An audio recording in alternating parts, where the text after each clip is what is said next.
Hi, Lawrence. I'm Ross, and I hope I can help you with this average acceleration problem. First, I just want to make sure you remember that there is a huge difference between instantaneous and average rates of change. Remember, acceleration is a rate of change in velocity. Velocity is a rate of change in position. But for any rate of change, instantaneous means you're generally finding the slope of a tangent line at a very specific point, and usually we find a derivative to do that. Average rate of change, which is what we're looking for here, is the slope of a secant line, and for that we generally use a slope formula. So in this picture I have here, to give you an example, if somebody wanted you to find the instantaneous acceleration when t equals a, right, so at t or a seconds, and notice that this is a velocity versus time graph, what you would be finding is really the slope of this tangent line, because the slope at that point, which is the same as the slope of the tangent line, would be the instantaneous acceleration. The slope of velocity is acceleration. And in that case, it looks like it'd be maybe zero, but probably barely positive something. Similarly, if they ask you to find the instantaneous instantaneous acceleration at t equals b, you'd be finding the slope of this tangent line. The slope of that line is the same as the slope of the function at b, and that would be your instantaneous acceleration.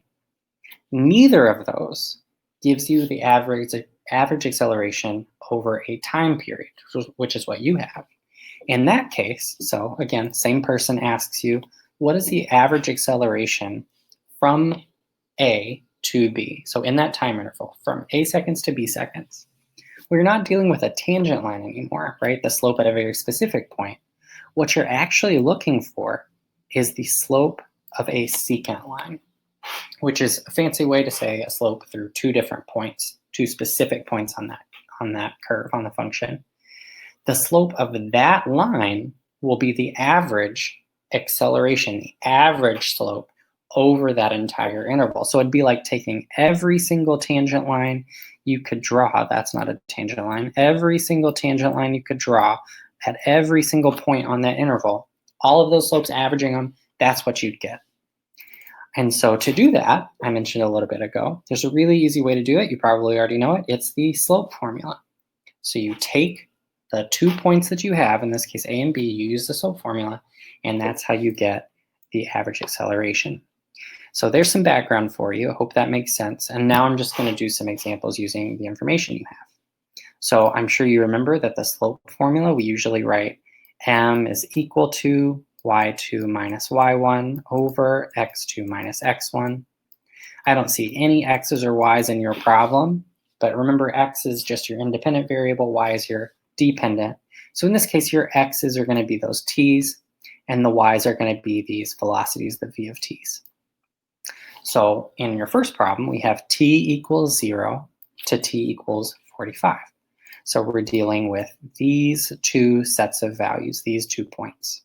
And going back to that example of my graph, these would be the points that you had on your graph. You'd have 0, 274.27, and then 45, 2.65. Those are the 2 points your secant line would be going through. So I'm going to plug those in. I'm going to use these values as my x2, y2. Keep in mind your t's are your x's here. Those are your independent variables. So I'm going to put 45 minus 0. That's my x2 and my x1. And then 2.65 minus 274.27. So there's my slope formula. When I plug all that in, I should get negative 6.036. And I don't think this problem gave units. Let's assume that your t is in seconds and your velocity is in meters per second. That means that the units here would be meters per second squared. Keep in mind, that is the average acceleration over that time period.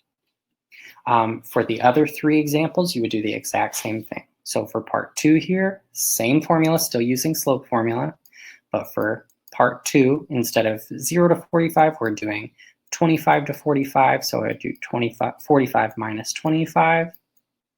I'm done with this guy. I'm going to use this one now. And then 2.65 will still be up there, but I'm going to subtract this time this 80.80. Okay, and this time when I plug all that in, I should get negative 3.908. Good habit to always round to 3 decimal places, especially if you plan on taking the AP Calculus exam. Always use to round to 3 decimal places. And so meters per second squared, also always use units. And then the third one would be the same exact thing. We would do this time 45 minus 40. 45 minus 40 on bottom, those are your times. And then on top, 2.65 is still up there. And then this time for 40 seconds, we're subtracting 1804. And this time our average acceleration, because this is on an interval, not just at one specific point, our average acceleration this time would be negative 3.078 and meters per second squared using the units that I made up. Okay, so keep in mind, when you're given a table like this, generally you're going to be looking for average acceleration. In all of these cases, make sure you round to 3 decimal places at least. Make sure you use units.